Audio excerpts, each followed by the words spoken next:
Good evening everybody. Good evening.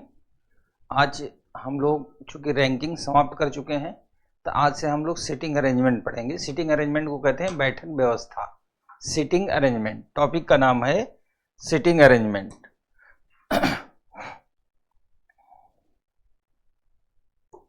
Sitting arrangement को कहते हैं बैठक व्यवस्था। इंग्लिश में सिटिंग अरेंजमेंट। ठीक है, बैठक व्यवस्था के बारे में हम लोग पढ़ेंगे। बैठक व्यवस्था तीन प्रकार की होती है, सर्कुलर, हॉरिजेंटल और वर्टिकल। सर्कुलर क्या होगा? सर्कुलर का मतलब होता है जिसे कहेगा कि 6 दोस्त एक वृत्ताकार मेज के चारों ओर बैठे हैं, या कहेगा 10 विद्यार्थी एक मेज के चारों ओर बैठे हैं, तो ये होती है सर्कुलर व्यवस्था। हॉरिजेंटल क्या है? 8 दोस्त एक पंक्ति में बाएं से दाएं होके बैठे हुए हैं, या 2 पंक्ति में बैठे हुए हैं, सबका मुंह उत्तर की ओर है या उत्तर दक्षिण की ओर है, इसे कहते हैं हॉरिजेंटल यानी क्षैतिज अरेंजमेंट। तीसरा होगा वर्टिकल। वर्टिकल अरेंजमेंट में क्या हो? 2-3 प्रकार होगा। वर्टिकल अरेंजमेंट में जैसे कहेगा सोमवार से लेकर शनिवार तक लगातार 6 विषयों की 6 अलग अलग अध्यापक पढ़ाते हैं, तो दिन जो होता है वर्टिकल ही आता है, क्रम से आता है। या ये कहेंगे कि एक 6 मंजिले इमारत के प्रत्येक मंजिल पर 2 फ्लैट हैं। अब अगर इमारत 6 मंजिल है तो ऊपर नीचे ही होगी। और एक और होगा, वो ये कि कविता नेहा से लंबी है, गीता रीता से छोटी है ना, नेहा मोहिनी से लंबी है परंतु गीता से छोटी है, तो सबसे लंबा कौन, सबसे छोटा कौन? ये 3-4 प्रकार के प्रश्न बनेंगे। अब सवाल यह है कि ऐसे प्रश्नों के लिए करने के लिए हमें चाहिए क्या? पहली बात, प्रश्न को ध्यानपूर्वक पढ़ना है, क्योंकि ऑलरेडी हम लोग कैलेंडर, क्लॉक और रैंकिंग जैसे टॉपिक पढ़ चुके हैं, जहां पे आपने ये भी सीखा कि सिंपल कॉन्सेप्ट क्या होता है, और आपने ये भी सीखा कि प्रश्न का लेवल कैसे चेंज कर देगा तो वो सी सेट बन जाएगा। सी सेट कुछ अलग प्रक्रिया नहीं है, प्रश्न के लेवल को टेक्निकल बना देना सी सेट की प्रक्रिया है। तो चूंकि सी सेट प्रक्रिया अब आप जान चुके हैं और इतने दिन से क्लास कर रहे हैं तो लगभग आपको अंदाजा है। तो पहला काम प्रश्न को ध्यान से पढ़ना। दूसरा काम, जैसा कह रहा हो, जितना कह रहा हो उस हिसाब से चलना। लास्ट मोमेंट तक केयर बना के रखना, क्योंकि मतलब सावधानी हटी और दुर्घटना घटी, ये आप जगह जगह बोर्ड पे देखते होंगे ना। तो सी सेट में भी यही है कि सावधानी हटी दुर्घटना घटी। कई विद्यार्थी हमको मिल जाते हैं, कई बार हमसे पूछते सर मेरा सी सेट बहुत बढ़िया चल रहा है, धुआंधार चल रहा है, जीएस में थोड़ी प्रॉब्लम है। मैं कहता हूँ ठीक है, मेहनत करते रहो।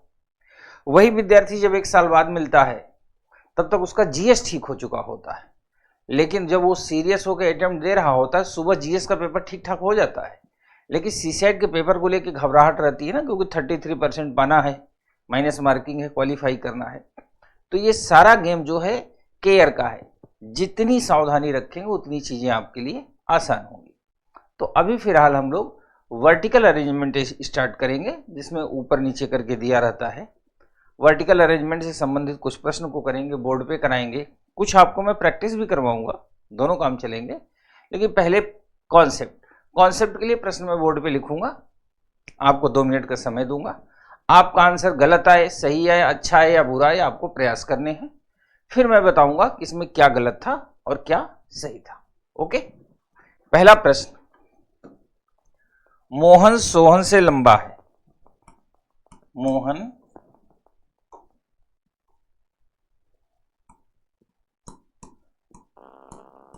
मोहन सोहन से लंबा है।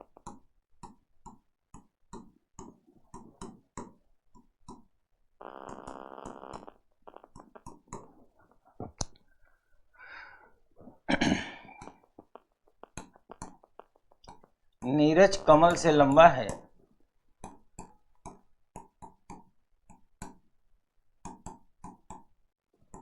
लंबा है जो दीपक से लंबा है।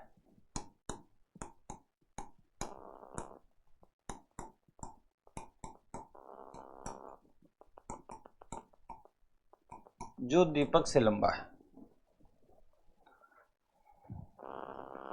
पंकज सोहन से नाटा है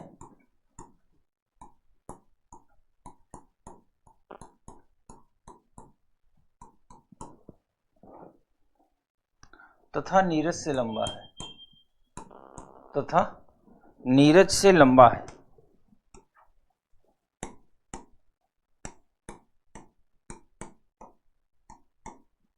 लंबा है तो आपको पता करना है सबसे लंबा कौन, सबसे लंबा कौन और सबसे छोटा कौन।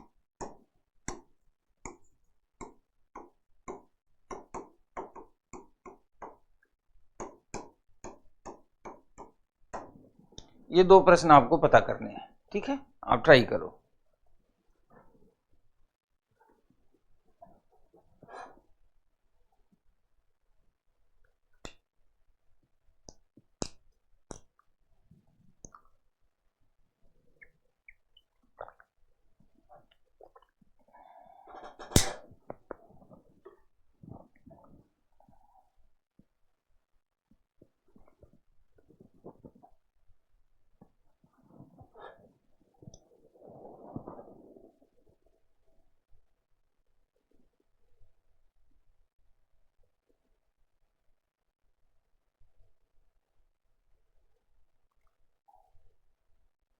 नाटा मीन्स स्मॉल और लंबा मीन्स टॉल।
सबसे पहले बी केयरफुल, हम प्रश्न को पढ़ेंगे। प्रश्न क्या कहता है और जैसा कहेगा जितना कहेगा उतना चलेंगे। मोहन सोहन से लंबा है। दरअसल लंबा और छोटा निकालने के कई तरीके होते हैं, आपने भी देखा होगा, आप में से कुछ लोगों ने कभी पढ़ा होगा। एक तो लंबा छोटा के लिए लोग greater than and less than का प्रयोग करते हैं। कुछ लोग खंभे बनाते हैं ऐसे, तो लंबा है वो छोटा है। दरअसल ये दोनों पद्धतियां किसी समय आपको फंसा सकती हैं और फिर आप मुक्त नहीं हो पाएंगे। तो तीसरी पद्धति क्या है, आपने देखा होगा टीवी में, हकीकत में नहीं, ओलंपिक जब गेम हो जाते हैं तो 3 खिलाड़ी, जो एक गोल्ड जीतता है, एक सिल्वर, एक ब्रॉन्ज जीतता है, तीनों के जीतने के बाद ऐसे एक स्टूल टाइप का लगाया जाता है ना। गोल्ड वाले का सबसे ऊंचा रहता है, फिर सिल्वर वाले का रहता है, फिर ब्रॉन्ज वाले का रहता है। उसी पे वो खिलाड़ी खड़े होते हैं, मतलब सिंबॉलिक। जाहिर सी बात है जो लंबा है वो ऊपर होगा। तो पहली लाइन मोहन सोहन से लंबा है, तो हमने लिखा मोहन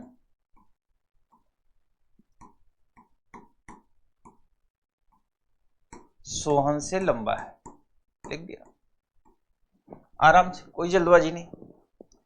फिर कह रहा है नीरज कमल से लंबा है। ध्यान से देखना, नीरज कमल से लंबा है। मोहन सोहन से नीरज और कमल का कोई लेना देना नहीं, क्या है, नहीं है।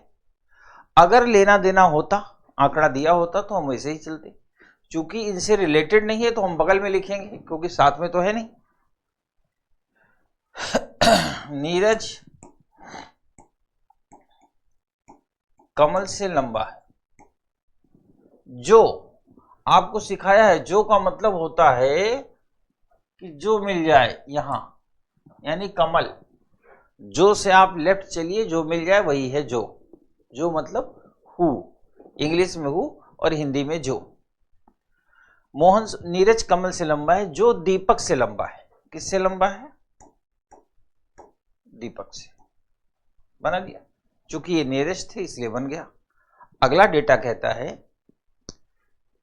पंकज सोहन से नाटा है। नाटा मतलब smaller. Pankaj is smaller than Sohan. नाटा मतलब छोटा। पंकज सोहन से छोटा है, तो सोहन से छोटा इसलिए सोहन के नीचे लिख दिया। अगर सोहन से रिलेट ना करता फिर सोहन के नीचे न लिखता। पंकज सोहन से नाटा है तथा नीरज से लंबा है। इसका मतलब ऐसे, ऐसे दिख गया। ये वाला हिस्सा नीचे चला गया और ये कहां गया? ऊपर आ गया। तो हमारा उत्तर होगा सबसे लंबा मोहन और सबसे नाटा यानी छोटा कौन होगा? दीपक। जिसका जिसका भी आंसर है उन सारे लोगों का सही है।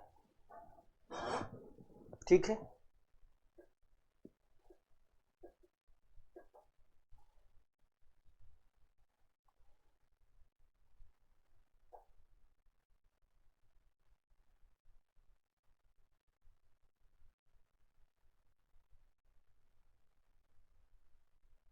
जिनका वीडियो नहीं चल रहा है, निशा आप अपने मोबाइल को फ्लाइट मोड पे करो।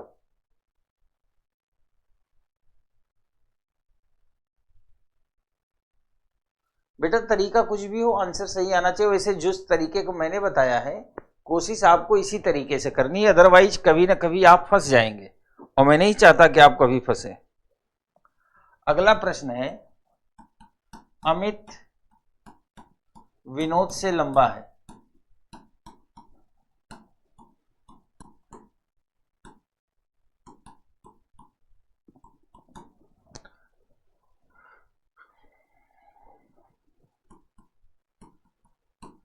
कमल विनोद से लंबा,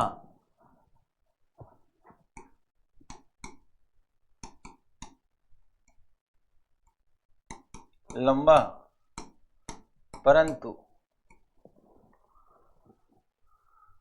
दीपक से नाटा है। दीपक से नाटा है।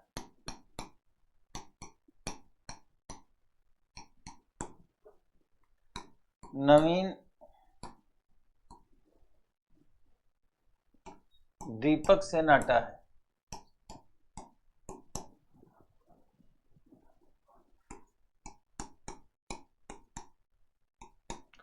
पहला प्रश्न, सबसे लंबा कौन?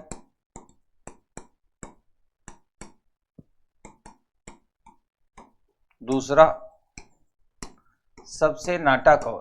नाटा मतलब छोटा। सबसे नाटा कौन? नाटा मतलब छोटा।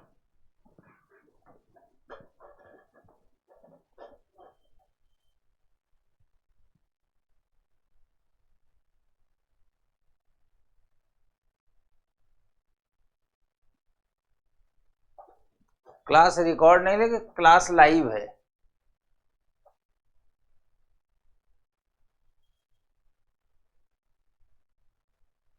एक लिख रहा है क्लास रिकॉर्ड लग रही है। क्या नाम है इसका?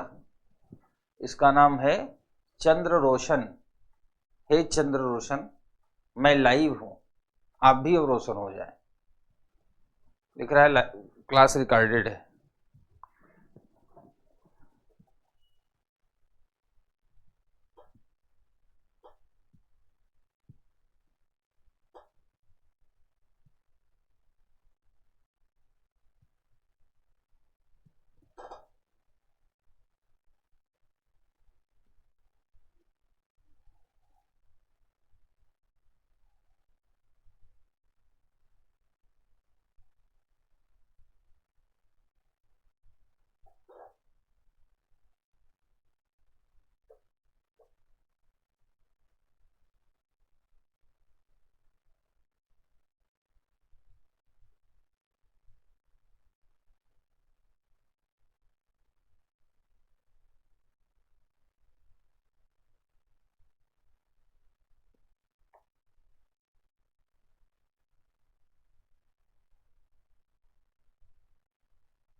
ठीक है,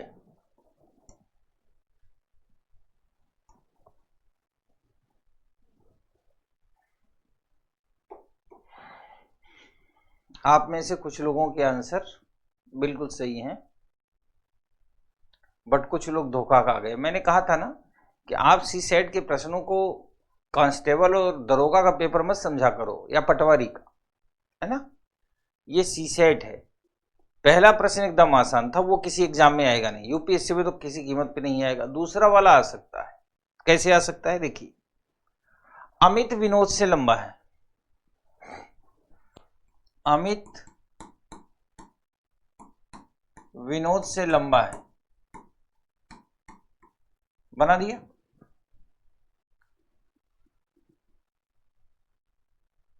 ठीक है, कमल विनोद से लंबा परंतु दीपक से नाटा। अब आप ध्यान से देखना, अब कह रहा है कमल विनोद से लंबा है। कमल विनोद से लंबा है, तो विनोद से लंबा है तो यहां भी हो सकता है, यहां भी हो सकता है, यहां भी हो सकता है, यहां भी हो सकता है ना। अगर कहता कमल अमित से लंबा है तो अमित के ऊपर हो जाता। कहता कमल विनोद से नाटा है तो विनोद के नीचे आ जाता। चूंकि अमित भी विनोद से लंबा है और कह रहा है कमल भी विनोद से लंबा है, तो कमल और अमित की तो कोई तुलना ही नहीं की गई है। जब तुलना नहीं की गई है तो आप भी तुलना मत करिए, आप बगल में लिखिए कमल विनोद से लंबा है परंतु दीपक से नाटा है। किससे नाटा है? दीपक से। तो बना दिया। अब ध्यान से देखना, दीपक और कमल का अमित से कोई तुलना नहीं, दे आंकड़ा ही नहीं है, डेटा ही नहीं है। आखिरी लाइन में है नवीन दीपक से नाटा है। अब ध्यान देना, नवीन दीपक से नाटा होगा, कमल और विनोद से नवीन का कोई लेना देना नहीं है। नवीन दीपक से नाटा होगा। दीपक से नाटा कौन होगा? नवीन। ये टोटल चार्ट आपके सामने है, यही आंकड़ा बनेगा। अब इस आंकड़े में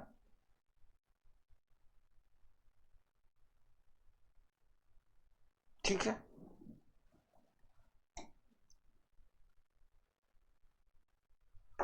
अब सवाल यह है कि सबसे लंबा कौन? तो अमित भी लंबा हो सकता है और दीपक भी लंबा हो सकता है।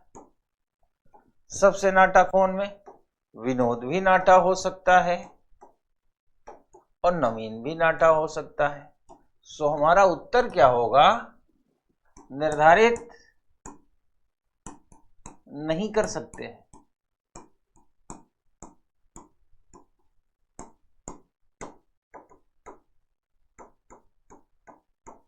निर्धारित नहीं कर सकते।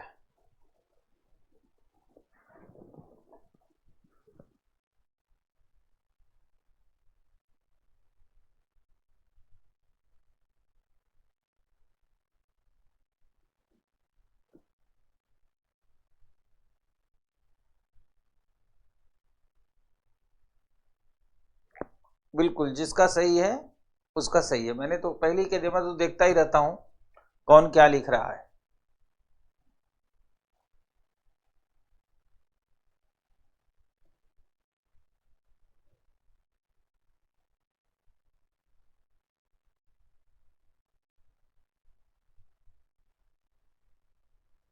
प्रश्न में बुद्धि का इस्तेमाल करना है, बिना बुद्धि के इस्तेमाल किए मामला लफड़े में फंसेगा।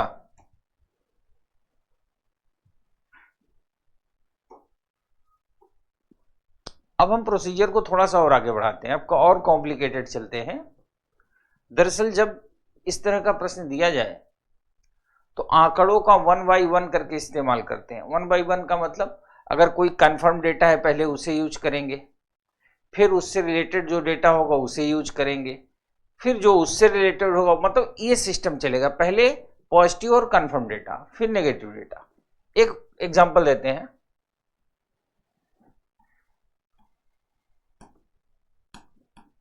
छह अलग अलग विषय की पुस्तकें एक के ऊपर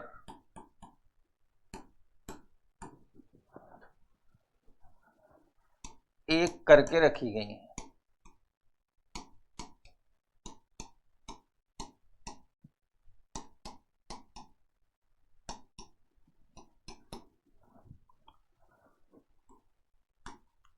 इतिहास और भूगोल के बीच दो पुस्तकें हैं,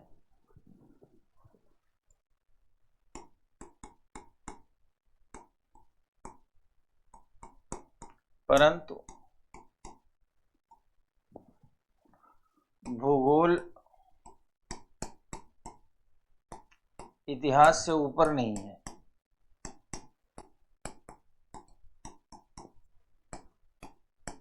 ऊपर नहीं है।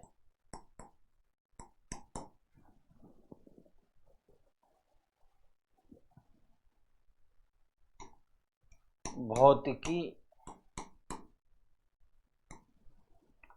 और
क्वेश्चन नंबर 1, सीसेट का पड़ोसी कौन है?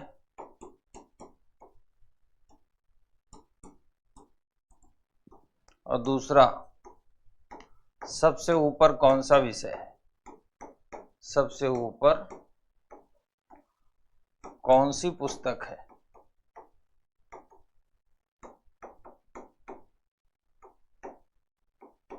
ये दो प्रश्न आप कोशिश करो, नहीं आएगा तो हम तो बताएंगे।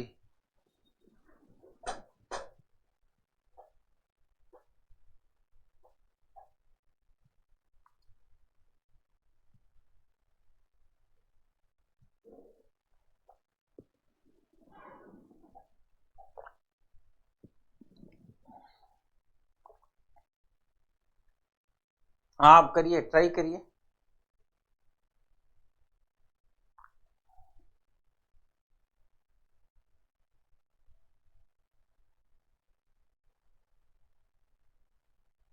हाँ, दिव्या जायसवाल देख लिया। निम्नलिखित में मीता की रैंक छात्राओं में दूसरी छोर से कौन दर्शाता है? आप इतना तो पता है कि उस पूरे रैंक में छात्राएं कितनी थी, ये पता है आपको? 28 कुल छात्राएं थी, 28। और मीता की रैंक ऊपर से लड़कियों में तीसरी थी, तो 28 में 3 घटाओ 25 है, आप 25 में 1 जोड़ दो 26 आ जाएगा। इतना पढ़ने के बाद भी दिक्कत है?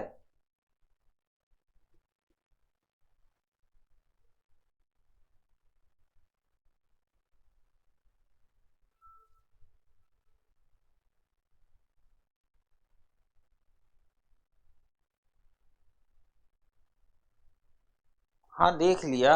दिव्या इतनी कमजोर मत बनो, प्रश्न को समझो।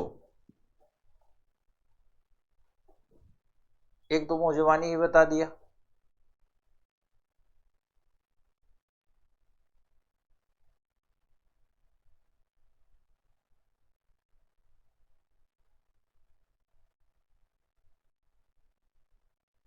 हाँ दिव्या, मैं आपको 2 बार जवाब दिया।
छह अलग अलग विषय की किताबें एक के ऊपर एक करके रखी गई हैं, तो ऐसे ही रखी होंगी। तो सबसे पहले आप उनके लिए प्लेस बना दो।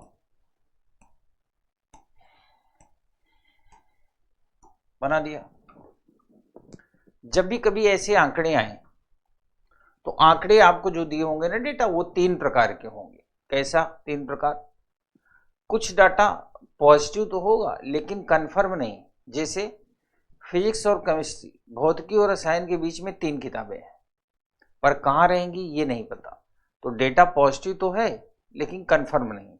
उसी तरह इतिहास और भूगोल के बीच में 2 किताबें हैं, भूगोल इतिहास से ऊपर नहीं है। ठीक है, तो ये भी यहाँ भी क्या प्रॉब्लम है कि डेटा तो पॉजिटिव है लेकिन कंफर्म नहीं। और तीसरा डेटा क्या है? नीचे से दूसरे स्थान पे गणित की पुस्तक है। अब ये एकदम कंफर्म है कि नीचे से जो दूसरा स्थान होगा वहां गणित की पुस्तक आएगी। कह सकता था कि ऊपर से दूसरा स्थान, तो ऊपर आ जाता। और एक लाइन है केमिस्ट्री उसका पड़ोसी नहीं है, ये क्या है? नेगेटिव डेटा है, तो नीचे से दूसरे स्थान पे मैथ है।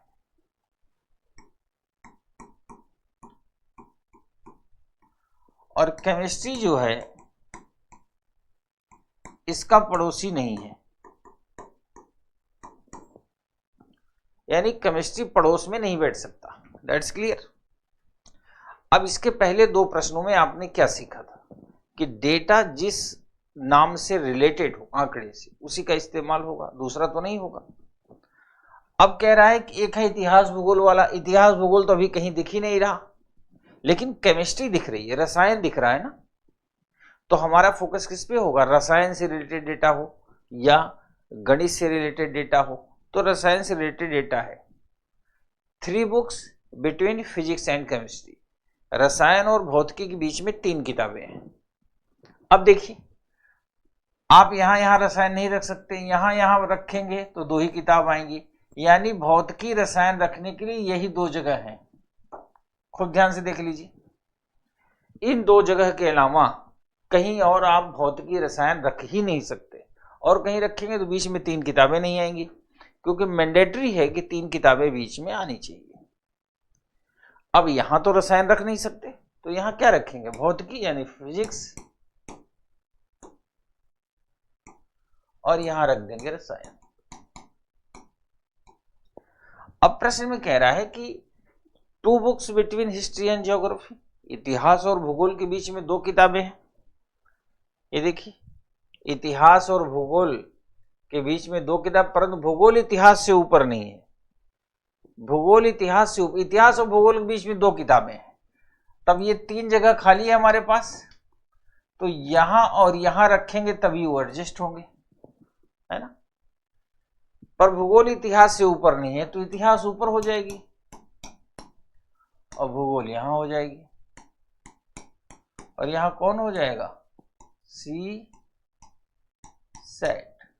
तो सबसे ऊपर इतिहास और सी सेट की पड़ोसी रसायन और भूगोल, केमिस्ट्री एंड ज्योग्राफी।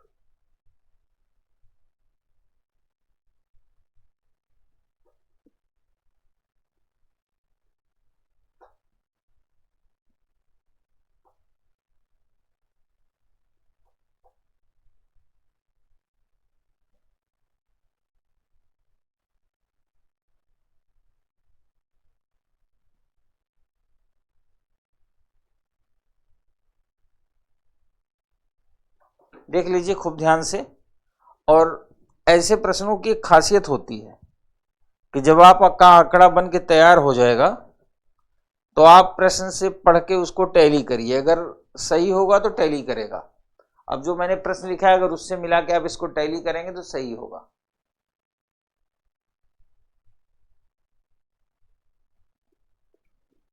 ठीक है बच्चा, जिसका सही है समझ लो उसको जीवन में सब सही चल रहा है,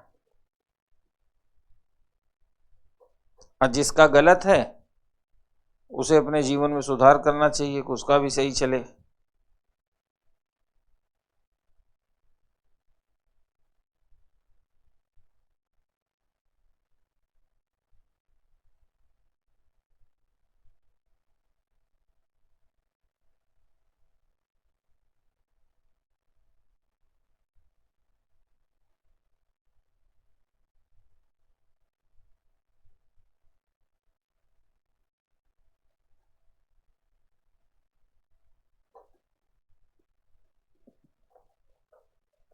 हाँ बच्चा, ऐसा ही दूंगा, बस थोड़ा सा अलग हटके दूंगा, है ना, क्योंकि रिपीटिशन तो नहीं करा सकता, बट मिलता जुलता है, इसी के दिमाग आपको इतना ही लगाना होगा।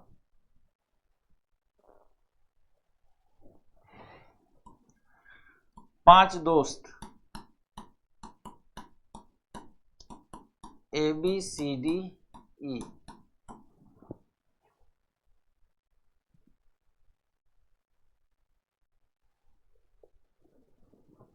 इनमें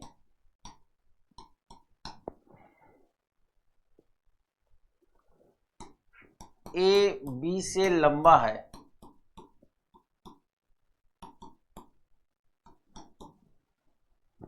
परंतु C से नाटा है।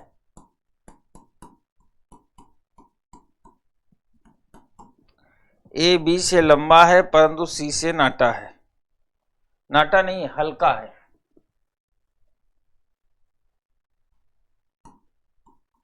C से हल्का है।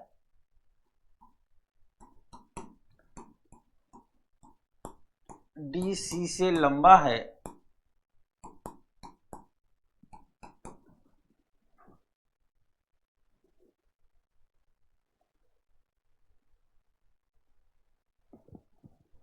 तथा B से भारी है।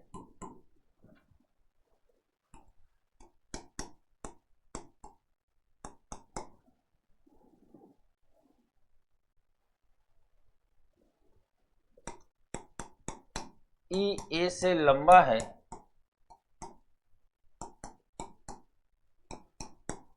परंतु सबसे लंबा नहीं है।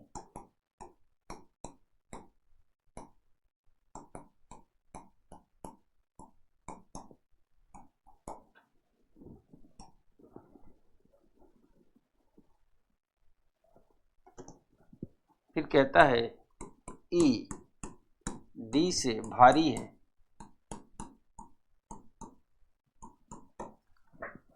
अगली लाइन है लंबा से नाटा के क्रम में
4 प्रश्न।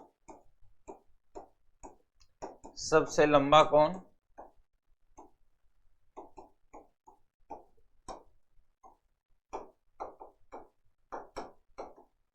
सबसे नाटा कौन?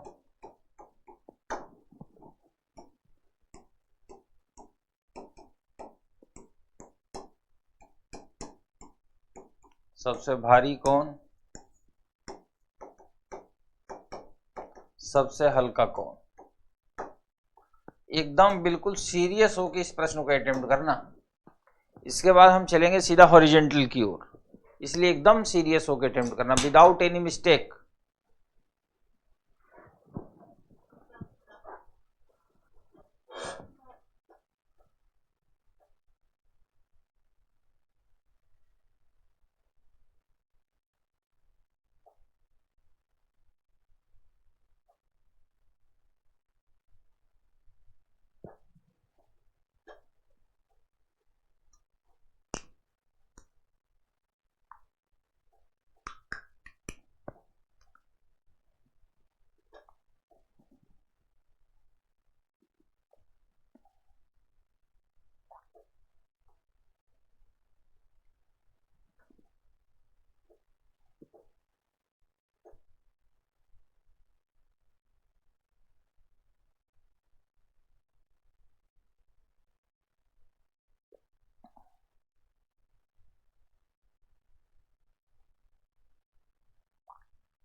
आराम से अटेम्प्ट करो, कोई जल्दी नहीं है।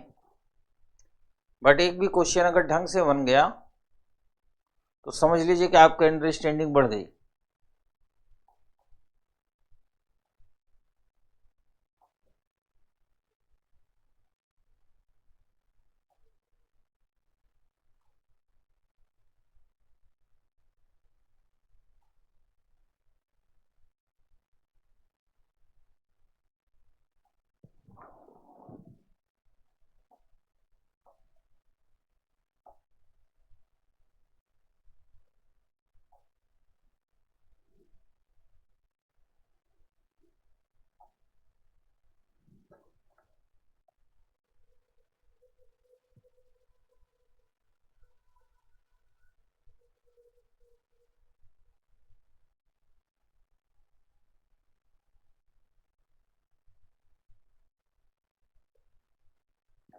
सोचते रहिए, सोचते रहिए।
ना।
आप पूरी ताकत लगा लीजिए, अब मैं इसमें ताकत लगाता हूं।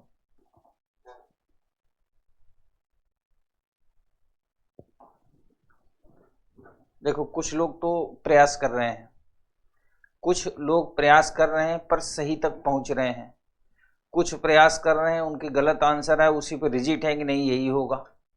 अब कुछ केवल लिख रहे हैं नहीं हो रहा है, नहीं हो रहा है।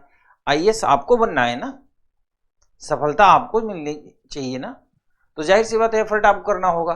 मेरा काम है आपको एक डायरेक्शन देना। डायरेक्शन मतलब कि हम आपको क्लास ऐसे चलाएं कि आप सोचें। हो सकता है आपका आंसर ना आए, हो सकता है गलत आंसर आए, तो क्या ही फर्क पड़ता है? फर्क तब पड़ेगा जब आप कुछ सोचेंगे नहीं। अगर आप सोच रहे हैं ना गलत हो रहा है सही, क्या फर्क पड़ता है? आप सोचें ना, हमारा मोटो क्या है। मैंने आपसे पहले दिन क्लास में कहा था कि मैं चाहता हूं कि जब मेरी क्लास समाप्त हो तब तक आपकी जो थिंकिंग एबिलिटी है ना वो बूस्ट हो जाए। मेरी क्लास की यही खासियत है, boost your brain change your life. और बूस्ट कैसे होगा? जितना आप सोचेंगे उतना आगे बढ़ेंगे। चलिए इस प्रश्न को मैं हल करता हूं। पहली बात, इस प्रश्न को पढ़ने के बाद दो बातें क्लियर है। दो बातें, 5 दोस्त हैं, ये लंबे और छोटे भी हैं, भारी और हल्का भी हैं। अब कुछ लोग सोचे होंगे हल्का मतलब सोच लिए होंगे दिमाग से हल्का। दिमाग से हल्का नहीं, भारी और हल्का का मतलब वेट, वजन में भारी होंगे और वजन में हल्का होंगे। तो हमें वजन वाला भारी हल्का समझना है, यानी हमें लंबा से छोटा के क्रम में भी चलना है और भारी से हल्का के में भी। एक बात और कह रहा है, लंबा से नाटा के क्रम में, भारी से हल्का के क्रम में कोई सेम प्लेस पे नहीं। इसका मतलब ये हुआ अगर लंबाई में कोई दूसरे स्थान पे है तो वजन में दूसरे स्थान पे नहीं हो सकता। लंबाई में कोई टॉप पे है तो वजन में टॉप पे नहीं हो सकता। समझ गए? और ये हमें तब पता चलेगा जब हमारे सामने कुछ ऐसी सीन होगी।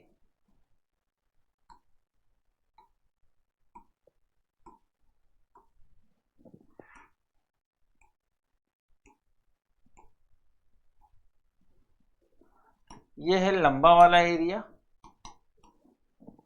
और ये है भारी वाला एरिया। ठीक है, बना दिया। पहला सवाल ये कि हमने इसको बनाया क्यों? इसलिए बनाया कि अगर लंबाई में कोई तीसरे स्थान पे आ जाए तो हमें पता रहे कि this is the condition of question. ये प्रश्न की कंडीशन है कि वो आदमी तीसरे स्थान पे नहीं आना चाहिए। अगर कोई लंबाई पे टॉप पे आ जाए तो this is the condition of question कि वो यहाँ टॉप पे नहीं आ सकता। दो बातें हमें पता चलेंगी तभी कि जब हम ये बना लेंगे। एक बात। दूसरा काम, जब डेटा बहुत कॉम्प्लिकेटेड हो, लंबा है, छोटा है, नाटा है, भारी है, हल्का है ना, तो हमेशा डेटा रफ में नोट करो। ये हमने रफ आइडिया बना लिया। अब रफ में भी दो हिस्सा बनाएंगे, एक तरफ लंबा वाला और एक तरफ भारी वाला। कह रहा है ए बी से लंबा है परंतु सी से हल्का है। बना दिया। ये देखिए, ए बी से लंबा है परंतु सी से हल्का, इसको हल्के वाले में डाल दिया। अब कह रहा है डी बी से लंबा है, बी से, बॉम्बे से, डी बी से लंबा है। अब यहां डी और बी का कोई रिलेशन नहीं है तो बगल में रख दो। डी सॉरी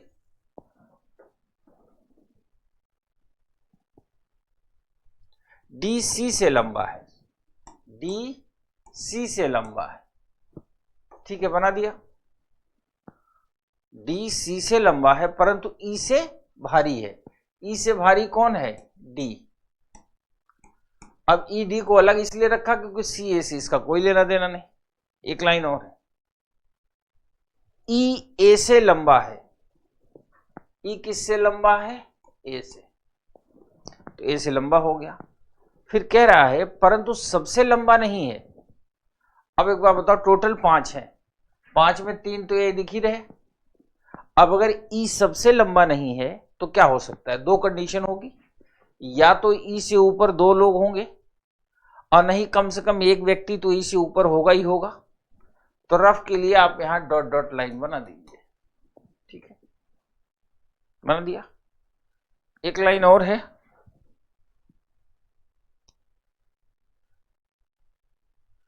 ई डी से भारी है। ई किससे भारी है?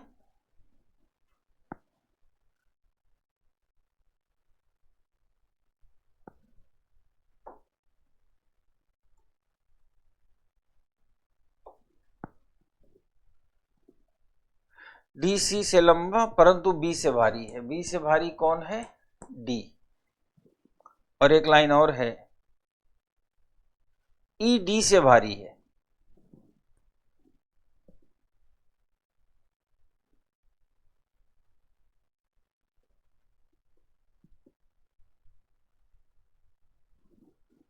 ई डी से भारी है, बना दिया रफ डेटा। अब इस डेटा को उठा के हम असेंबल करेंगे। एक लाइन याद रखना, जो सबसे नाटा है वही सबसे भारी होगा।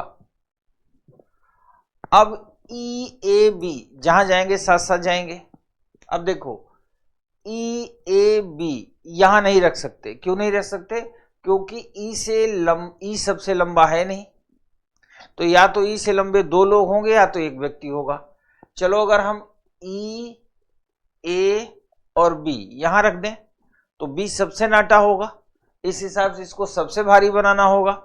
लेकिन आप देखो साफ साफ बी से भारी डी भी है और ई भी है, इसका मतलब ये भी डेटा गलत है। तो एक ही रास्ता बचता है कि ई यहां रखें, ए यहां रखें और बी को यहां रखें। रख दिया। अब लंबाई में केवल 2 लोग बचे, डी और सी, तो डी यहां कर दिया, सी यहां कर दिया। अब सी सबसे नाटा हो गया तो सी सबसे भारी हो गया। अब बचा E D B. E D B यहां नहीं रख सकते क्योंकि ई और ई, बी और बी समान प्लेस पे हो जाएंगे, इसलिए हम यहां रखेंगे।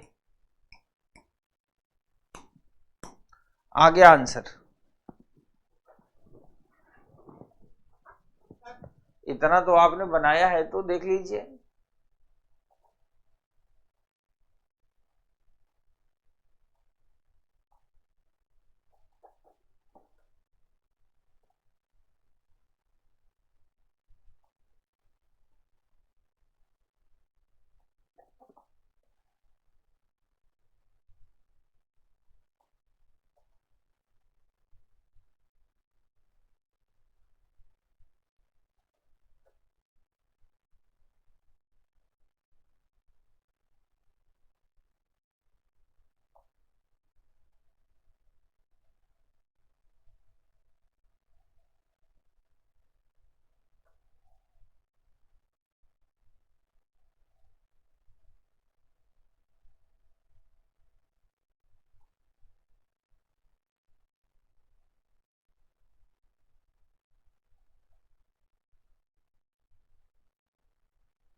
अब आप मेरे से सवाल ना पूछो सोनिया तनवर, ये मैंने बता दिया है।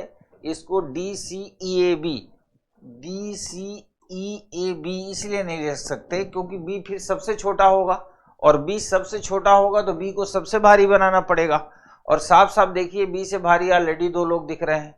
प्रश्न में कंडीशन है ना कि जो सबसे नाटा है वो सबसे भारी होगा। प्रश्न आसान नहीं है, पर हम लोग आसान पढ़ने के लिए थोड़ी सी स्टडी क्लास पढ़ रहे हैं, थोड़ा कॉम्प्लिकेटेड तो होगा। जिनका सही है वे सभी बधाई के पात्र हैं, और जिनका नहीं सही है वो भी बधाई के पात्र है, उन्होंने प्रयास किया।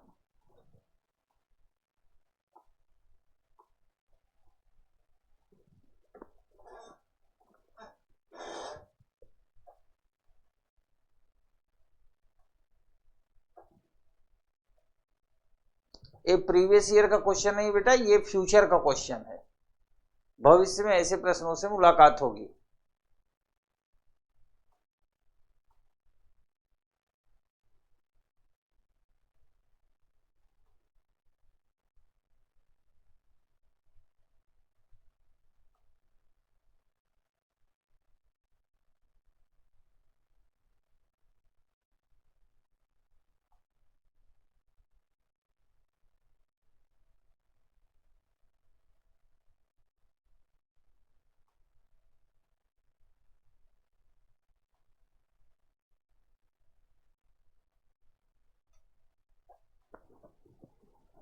अब आप, जब मैं चुप रहता हूं मैं आपके कमेंट पढ़ता हूं। अब आप मेरी बात ध्यान सुनो। कभी भी अरेंजमेंट का कोई भी प्रश्न आए तो 3 बातें याद रखो। पहला, प्रश्न को ध्यान से पढ़ना। दूसरा, ये खोजना कि डेटा किस किस टाइप का है, जैसे पॉजिटिव डेटा कौन सा है, नेगेटिव कौन सा है, कौन सा डेटा पॉजिटिव और कंफर्म दोनों है। जो डेटा पॉजिटिव और कंफर्म होगा उसे असेंबल करेंगे। तीसरी बात, जिस बात को कहा जा रहा है उसके लिए व्यवस्था देनी पड़ती है, सीट देनी पड़ती है। कोई बात नहीं, आज अरेंजमेंट की पहली क्लास है, कल तक आप फ्लो पे आ जाओगे, चिंता ना करो। जैसे अगर मैं कहूं कि एक 4 मंजिली इमारत है, प्रत्येक मंजिल पे 2 फ्लैट है, तो 4 मंजिल की इमारत ऐसे बना दो, बन गए। हर मंजिल पे 2-2 फ्लैट कर दो, कोई दिक्कत है फ्लैट बनाने में? बन गया। बिल्डिंग का बायां कौन है? ये लेफ्ट, आपका लेफ्ट बिल्डिंग का लेफ्ट, आपका राइट बिल्डिंग का राइट। That's clear. तो कॉन्सेप्ट धीरे धीरे समझ में आएगा बेटा जब आप रूटीन में होंगे। और जब आपको मैं प्रश्न देता हूं करने के लिए, इसका मतलब ये ना समझो कि मैं आपको परेशान कर रहा हूं या इरिटेट कर रहा हूं। मैं आपका टीचर हूं, आपका वेलविशर हूं। मैं ये बात जानता हूं कि अगर आपका दिमाग शार्प नहीं होगा तो न तो आप सीसेट क्वालिफाई कर पाएंगे, और जीएस के सब्जेक्ट भी आपको याद नहीं रहेंगे, और याद रहेंगे तो एग्जाम में काम नहीं आएंगे। तो मैं चाहता हूं कि आपका ब्रेन शार्प, अब चूंकि ऑनलाइन हो, ऑफलाइन हो नहीं कि सामने देखो डांटो, तो ऑनलाइन वालों के लिए कुछ न कुछ रास्ता निकालना पड़ेगा। अगला प्रश्न, एक 3 मंजिले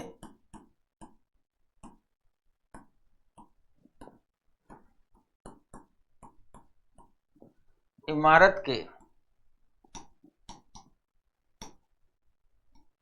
प्रत्येक मंजिल पर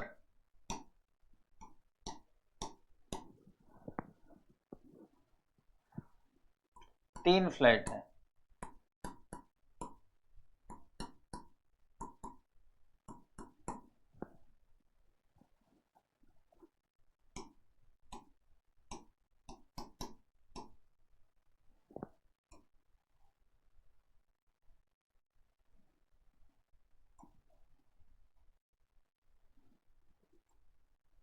इनमें रहने वालों के नाम हैं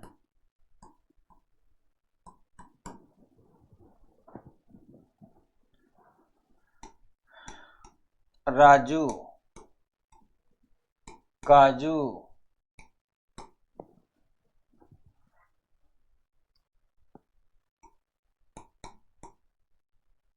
बाजे,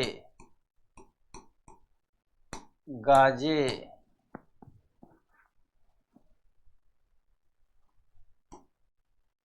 कलुआ, मलुआ। एक 3 मंजिली इमारत के प्रत्येक मंजिल पर 3 फ्लैट है, इनमें रहने वालों के नाम है राजू, काजू, बाजे, गाजे, कलुआ, मलुआ। प्रत्येक मंजिल पर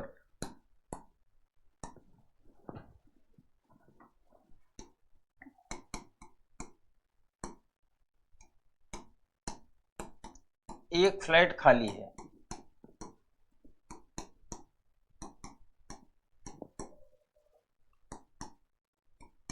परंतु खाली फ्लैट समान स्तंभ में नहीं है।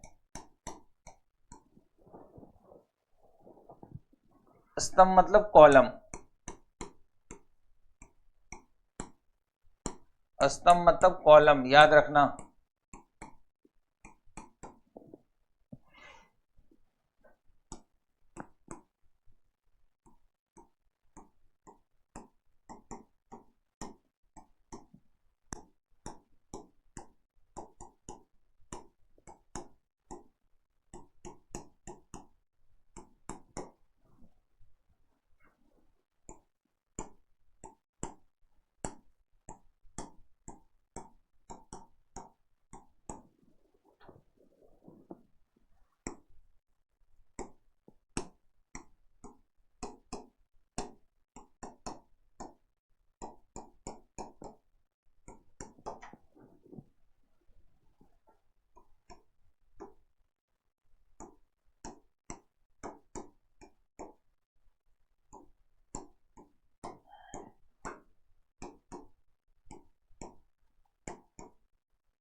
प्रश्न नंबर 1,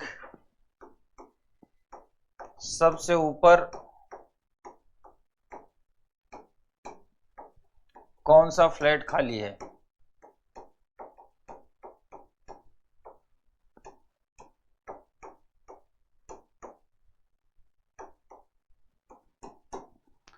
प्रश्न नंबर 2,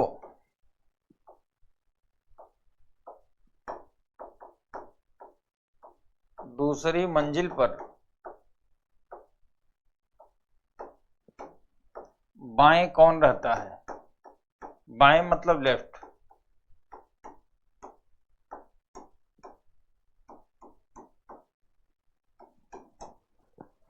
ये है प्रश्न आपको। अब आपको सोचना है, समझना है, उत्तर देना है।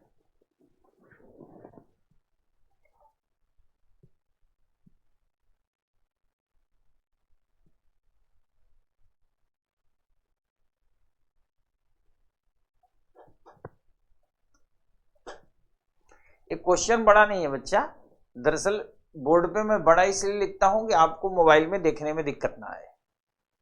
क्वेश्चन तो बहुत छोटा है। अब कलुआ है, थोड़ा तो चमत्कार दिखाएगा ना।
राजू, काजू, बाजे, गाजे, कलुआ, मलुआ, इतने लोग हैं।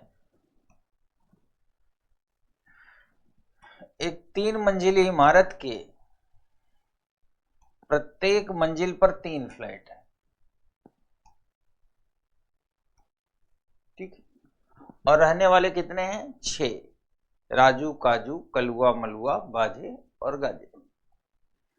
अब सवाल है कि रहने वाले 6 हैं, फ्लैट 3 है और 9 है, इसका मतलब 3 फ्लैट खाली रहेंगे।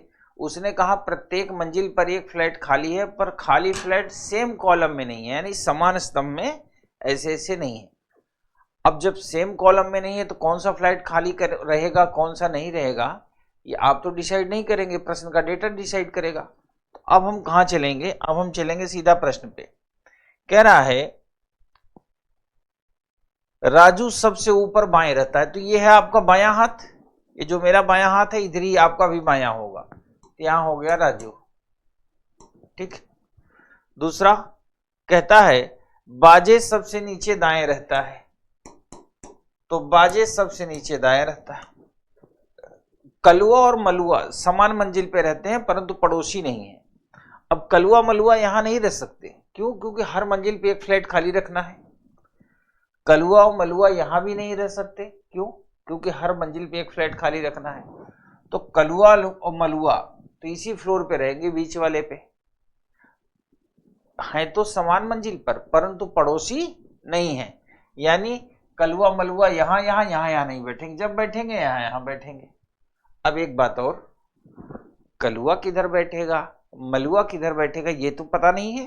हो सकता है मलुआ को इधर बैठा हो, कलुआ झगड़ा कर ले, क्योंकि प्रश्न में कहीं नहीं दिया। तो यहां आप लिखेंगे कलुआ ऑब्लिक मलुआ, यानी कंफर्म नहीं होगा कि कौन बैठेगा, पर इन दोनों में से एक रहेगा, मलुआ ऑब्लिक कलुआ, ये तो कंफर्म है। तो ये फ्लैट खाली होगा, और जब ये फ्लैट खाली होगा तो ये फ्लैट खाली नहीं हो सकता, फिर ये होगा। ये फ्लैट खाली है तो ये नहीं हो सकता, ये होगा। आखिरी में एक बात और है, कह रहा है काजू कलुआ की मंजिल के नीचे नहीं रहता। काजू जो है कलुआ के नीचे, कलुआ की मंजिल कौन है? ये वाली, इसके नीचे नहीं रहेगा, तो काजू कहां जाएगा? और ये बाजे है और ये गाजे है।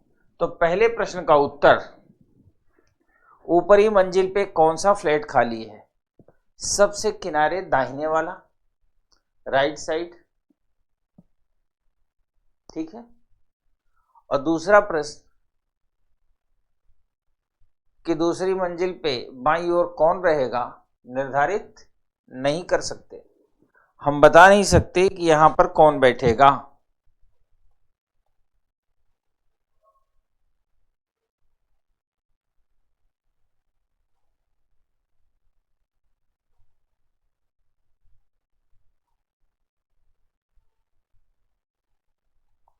मैं समझता हूं क्लियर हो गया होगा।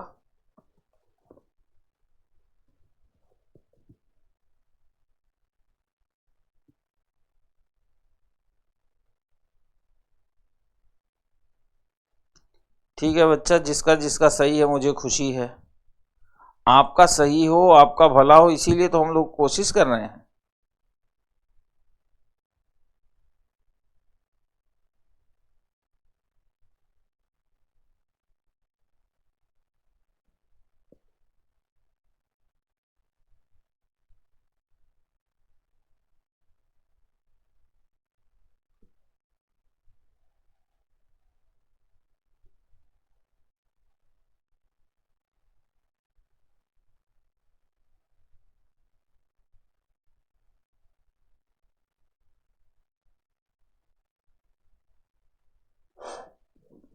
ठीक है बेटा, अगला प्रश्न।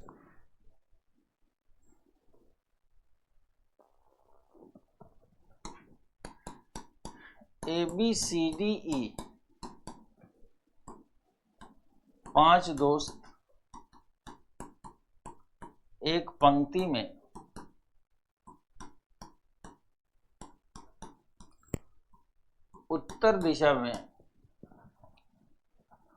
उत्तर दिशा की ओर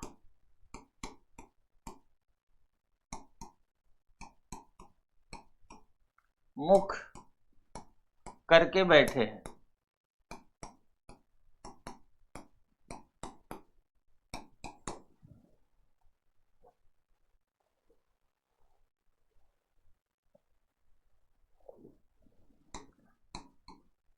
ए और सी के बीच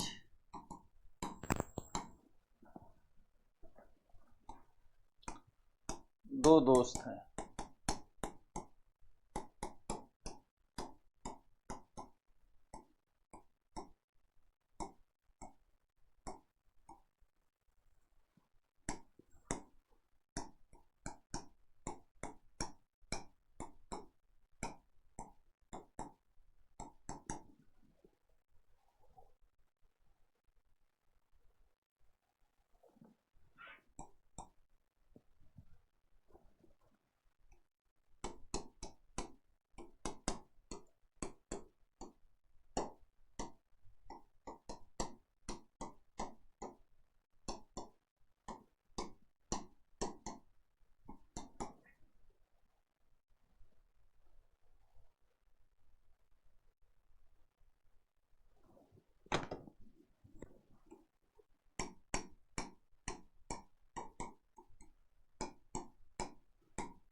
ठीक मध्य में कौन है?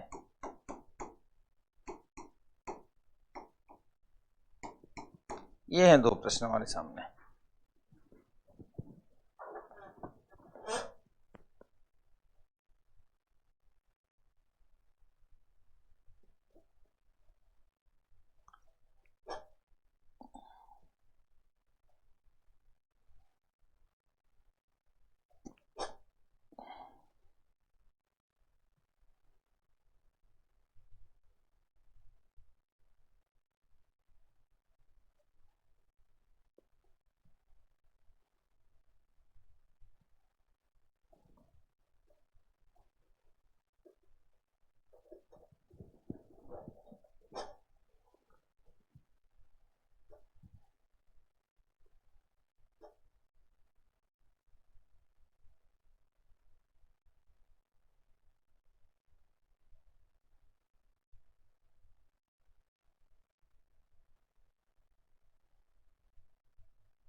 अब जैसे ये प्रश्न है, प्रश्न आपने पढ़ लिया, कहता है ABCD 5 दोस्त हैं, एक पंक्ति में बैठे हैं, सबका मुंह उत्तर की ओर है, नॉर्थ की ओर। आराम से एक लाइन खींचिए ऐसे। 5 कुर्सियां लगा दीजिए, 1 2 3 4 और 5। अब पहला जो डेटा है वो ये है, ए और सी के बीच में 2 व्यक्ति हैं, ठीक है। अब ये पॉजिटिव तो है लेकिन कंफर्म नहीं है, क्योंकि ए और सी यहां होंगे तब भी 2 व्यक्ति होंगे, यहां होंगे तो भी व्यक्ति होंगे, यहां होंगे तो भी व्यक्ति होंगे, परंतु सी किसी किनारे पे नहीं, ये नेगेटिव डेटा है। तो सबसे पहले हम पॉजिटिव डेटा लेंगे। पॉजिटिव डेटा क्या है?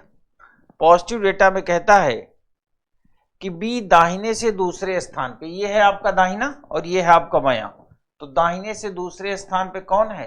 बी, बैठा दिया। और ई उसका पड़ोसी नहीं है, अर्थात ई यहां पर और यहां पर नहीं बैठ सकता। एकदम आराम से करो, कोई जल्दबाजी नहीं। जिनके आ गए हो बधाई के पात्र हैं, जिन्हें नहीं समझ में आ रहा वो देखें, आराम से करो, कोई जल्दी नहीं। बी दाहिने से दूसरे स्थान पे और ई उसका पड़ोसी नहीं है, तो ऊपर करके हमने काट दिया। और जैसे मैं अटेम्प्ट कर रहा हूं, कोशिश करना एग्जाम में ऐसे ही अटेम्प्ट करने की, तो आपसे गलती नहीं होगी। अब तक जितने भी टॉपिक पढ़े हैं ना, कैलेंडर, क्लॉक, रैंकिंग, आज अरेंजमेंट, जैसे जैसे मैंने अटेम्प्ट किया वैसे अगर आप अटेम्प्ट करेंगे कॉपी करते हुए तो आपसे गलती नहीं होगी, अदरवाइज कहीं ना कहीं मिस्टेक होगी। अब एक डेटा है कि ए और सी के बीच में 2 व्यक्ति बैठे हैं। आपको याद है जैसे अभी वर्टिकल वाला आप कर रहे थे कि नीचे से दूसरे स्थान पे गणित की पुस्तक थी, केमिस्ट्री उसकी पड़ोसी नहीं थी और फिजिक्स और केमिस्ट्री के बीच में 3 किताबें थी। वैसे बी यहां हो गया, ए और सी के बीच में 2 व्यक्ति होने चाहिए। अब यही 2 जगह हैं, देख लीजिए, ये और ये, जहां ए और सी को आप बैठा सकते हैं। इसके अलावा आप ए और सी को कहीं भी बैठा ही नहीं सकते, मजबूर है, क्योंकि उनके बीच में 2 व्यक्ति होने चाहिए। यही 4 जगह खाली हैं। और आप कहीं देख लीजिए, जिसको भी डाउट हो, जो बाबा टाइप का स्टूडेंट हो, जो थोड़ी देर कुछ और काम करने के बाद फिर पूछता हो ना फिर से बताइए, वो ध्यान से देख ले, यहां और यहां के अलावा कोई ऐसा स्थान नहीं जहां पे ए और सी को रखेंगे तो 2 व्यक्ति आएंगे। That's clear. अब सवाल है कि ए यहां बैठेगा कि सी यहां बैठेगा, सी यहां बैठेगा। ये कहता है सी किसी किनारे पर नहीं है, यानी इस किनारे पर सी नहीं आ सकता। तो यहां कौन आएगा? ए, और यहां कौन आएगा? सी। या अब ई यहां बैठ नहीं सकता तो ई कहां बैठेगा? यहां कौन हो गया? डी, ईडी, ईडी, बिल्कुल, very good, ED is the right answer. जल्दबाजी बिल्कुल नहीं करना है, किसी भी कीमत पे नहीं करना है, जो भी विद्यार्थी हैं, है ना, जल्दबाजी नहीं करना। मैं पूरा टाइम देता हूं आपको, मेरी बात समझो यार। बचपन से लेके फर्स्ट स्टैंडर्ड से लेके कम से कम जितने लोग क्लास ले रहे हो, मैं मान के चलता हूं सभी 12th पास हैं। आप में से में मैक्सिमम लोग ग्रेजुएट भी होंगे, आप में से कुछ लोग पोस्ट ग्रेजुएट होंगे, कुछ ने पीएचडी भी कर रखी होगी। मैं मान के चलता हूं कि आप सभी 12th पास हैं। खूब ध्यान से सुनना, 12th पास का मतलब 12 साल, फर्स्ट से लेके 12th तक 12 साल आपने स्टडी किया है। 12 साल स्टडी करने के बाद भी बहुत से ऐसे बेसिक पॉइंट्स होंगे जो आपको पता ही नहीं है। पहाड़ा तो आज भी एकदम समझ लो कि पहाड़ जैसा ही दिखता। कोई कह दे पहाड़ा सुनाओ तभी शादी होगी, तो फिर शादी नहीं होगी, क्योंकि पहाड़ आएगा ही नहीं। तो मेरे कहने का मतलब यह बच्चा कि हम सीख रहे हैं, ये जो मेरी क्लास चल रही है ना, ये रीजनिंग मैथ की क्लास नहीं है, पहले ही बता चुका हूं, ये सीसेट है, सिविल सर्विसेज एप्टीट्यूड टेस्ट। और इस क्लास में सीखा जा सकता है, रटा नहीं जा सकता। और जितना आप फोकस करेंगे, जितना आपका दिमाग कैलकुलेशन करेगा, जितना आपका दिमाग वेरियस टाइप ऑफ एंगल में सोचने की कोशिश करेगा, उतना ही दिमाग का एक्सरसाइज होगा। और जब दिमाग का एक्सरसाइज होगा तो दिमाग शार्प होगा। तो हम तो चाहते हैं दिमाग शार्प हो, है ना। चलो, ये बन गया। अब अगले प्रश्न पे ले चलते हैं।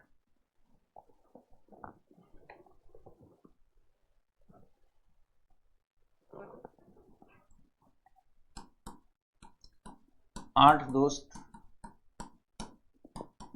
ABCD EFGH एक पंक्ति में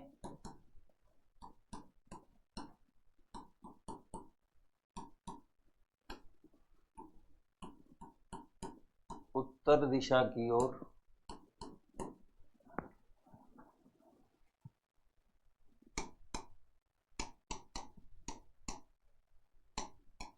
मुख करके बैठे हैं।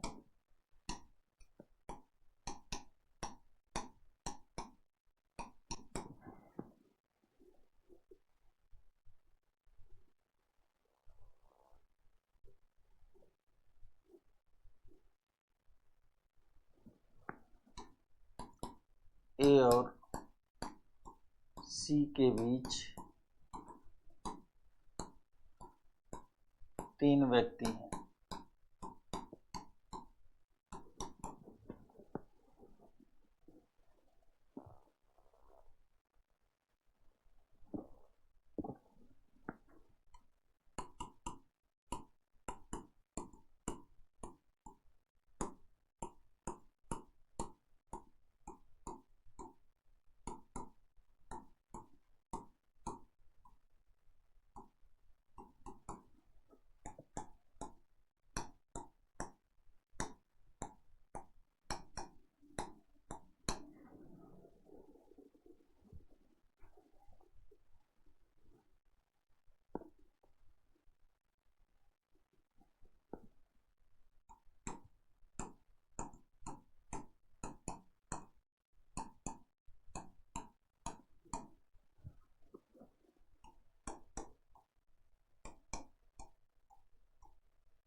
क्वेश्चन नंबर 1, एच का पड़ोसी कौन है? क्वेश्चन नंबर 2,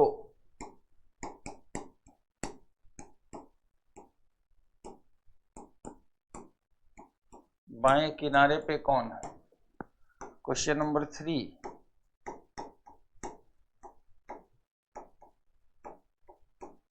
दाएं किनारे पर कौन है?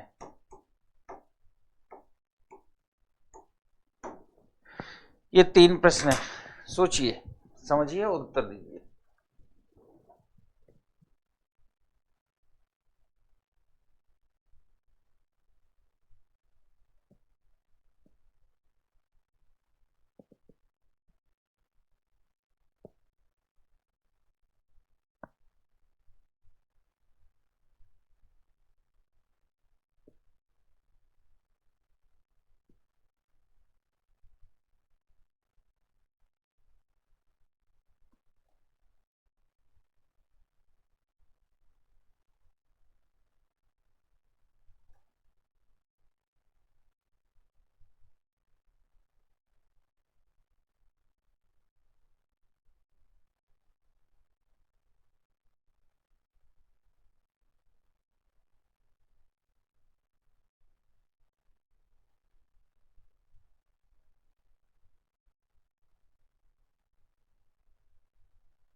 अब आपके करने की समय सीमा समाप्त। अब मैं अटेम्प्ट करता हूं। ये प्रश्न लिखा है कि 8 दोस्त हैं ABCDEFGH, एक पंक्ति में उत्तर दिशा की ओर मुंह करके बैठे हुए। ठीक है। ए और सी के बीच में 3 व्यक्ति है, बाएं से दूसरे स्थान पे जी है, जिसके दाहिने तीसरे स्थान पे एफ है। ए और सी किसी किनारे पे नहीं, डी सी का पड़ोसी है परंतु एफ का नहीं। बी के बाएं तीसरे स्थान पे ई है। बस इतना लिखा है। अब हमने पहला काम क्या किया, एक चार्ट बनाया। 1 2 3 4 5 6 7 और 8।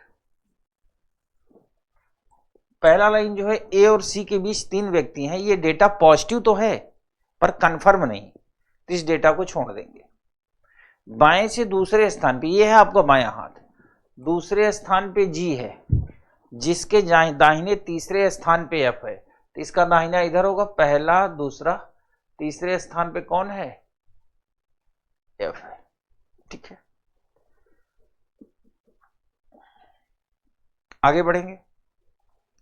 ए और सी के बीच 3 व्यक्ति हैं, बड़ा डेटा है, पर एक बात और है, ए और सी किसी किनारे पर नहीं है, अर्थात ए और सी यहां नहीं हो सकते, ए और सी यहां भी नहीं हो सकते। अब ध्यान से देखना, इन 2 जगह पे ए सी आ नहीं सकते, यहां भी नहीं आ सकते क्योंकि यहां जी है, तो एक यहां बैठेंगे तो 1 2 3 और दूसरा यहां बैठेगा, इन्हीं 2 जगह बैठेंगे ए और सी। देख लो आप, और कहीं बैठ ही नहीं सकते। तो सब, अब सवाल है कि ए किधर बैठेगा, सी किधर बैठेगा, ये तो क्लियर नहीं है, तो हमने ऐसे बना दिया। अब कहता है डी सी का पड़ोसी है परंतु एफ का नहीं, डी एफ का पड़ोसी हो ही नहीं सकता। अगर सी को हम यहां रखेंगे तो कह रहे हैं डी सी का पड़ोसी है, फिर डी को इधर तो रख नहीं पाएंगे, इधर रखना पड़ेगा, उस कंडीशन में एफ का भी पड़ोसी हो जाएगा। डी सी का पड़ोसी तो होगा, ये रहा सी और यहां रख दिया ए। अब कह रहा है डी सी का, सी के पड़ोसी ये 2 जगह है, डी सी का तो पड़ोसी है परंतु एफ का नहीं, यानी डी को यहां नहीं रख सकते, कहां रखेंगे, यहां पर। बी के बाएं तीसरे स्थान पे ई है, अब 2 ही जगह खाली है, 3 जगह खाली है। अगर बी को यहां रखेंगे, यहां पे 1 2 3 तीसरे स्थान पे ए बैठा है, तो बी को हम यहां रखेंगे, ये रहा बायां हाथ, पहला दूसरा तीसरा, यहां कौन होगा, एक व्यक्ति बचा एच। एच के पड़ोसी एफ और सी, सबसे बाएं ई और सबसे दाहिने डी। आगे आंसर हमारा आसानी से। ठीक है, आशा करते हैं कि आपने इसको समझा होगा। आप में से जिन लोगों को फिर भी खुराफात करने की वजह से क्लियर ना हुआ हो, आप एक बार वीडियो पूरा फिर से देख लीजिएगा, क्योंकि ये टॉपिक कंटिन्यू रहेगा कल भी, है ना। कल हम सर्कुलर भी करेंगे, सर्कुलर अरेंजमेंट, इससे रिलेटेड कुछ और टफ प्रश्न हम आपको, टफ का मतलब प्रश्न तो आसान होगा पर टेक्निकल होगा, उस पर भी हम डिस्कस करेंगे। ठीक है, तब तक के लिए नमस्कार, धन्यवाद।